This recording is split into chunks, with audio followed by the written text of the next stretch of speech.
উনি ভর্তি করে দিয়ে চলে আসছেন। ভর্তির যে ৩০০টি টাকা, সে টাকাটাও ওখানে দেননি, এক ধরনের পলায়ে চলে আসছে। প্রিন্স নামে এক পরিচালক আছেন, তার একটি নাটকটার নাম আমার মনে নাই। হ্যাঁ, ওই নাটকের শুটিং করতে করতে শুটিংও শেষ করে ফেলছি, তারপরে দেখি আমার শ্বাসকষ্ট হচ্ছে।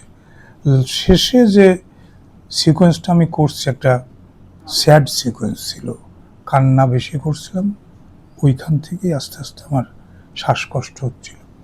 তারপর আমি ওনাদেরকে বললাম আমার শ্বাসকষ্ট হচ্ছে, আমাকে একটু হাসপাতালে নেন। তারপরে ওনারা প্রথমে বলছে যে না, ওনাকে একটু ম্যাসেজ করে দাও। তো ওরা তো শুটিং শেষ হয়নি, অন্যদের শুটিং বাদ রয়েছে, ওই জন্য বলছে একটু ম্যাসেজ করে দেন, ঠিক হয়ে যাবে।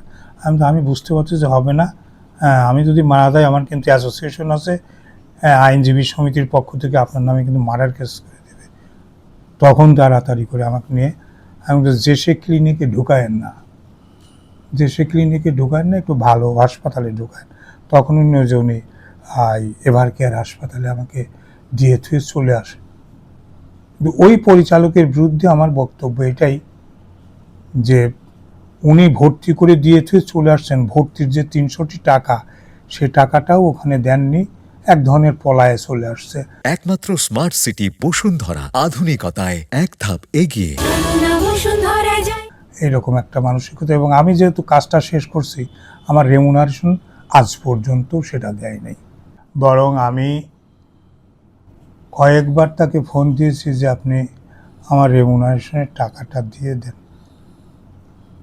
দিচ্ছি, এই তো দিয়ে দিচ্ছি, পাঠায় দিচ্ছি, আনতেন আপনি আমাকে দেন, কি বলে, বিকাশ নাম্বার দেন। বিকাশ নাম্বার পর্যন্ত দেওয়া হয়েছে, কিন্তু সে কোনো টাকা পাঠায়নি, দেয়নি। প্রিন্স নাম, মিস তো করি, মনে পড়ে মাঝে মাঝে যখন দেখি সবাই কাজ করছে, আমি নাই সেখানে, তখন আমার এক ধরনের কষ্ট কাজ করে ভেতরে। কিন্তু ছেলে মেয়ে পরিবার থেকেও চায় না যে আমি আর কষ্ট করে যাই, এক ধরনের তো কষ্ট হয় কাজ করতে। হ্যাঁ, এই বয়সে আর যাওয়া ঠিক হবে না এই পাবনা থেকে গিয়ে, ওই জন্য আর আমি অত আগ্রহ প্রকাশ করি না। এমনি মনে মনে মিস করি, এটা ঠিক। অনেকেই বলেন শেলি ভাই শরীরের অবস্থা কি, আপনাকে নিয়ে একটা কাজ করতে চাই শেলি ভাই, আপনার যে চরিত্রটা আছে আপনি করলে ভালো হবে।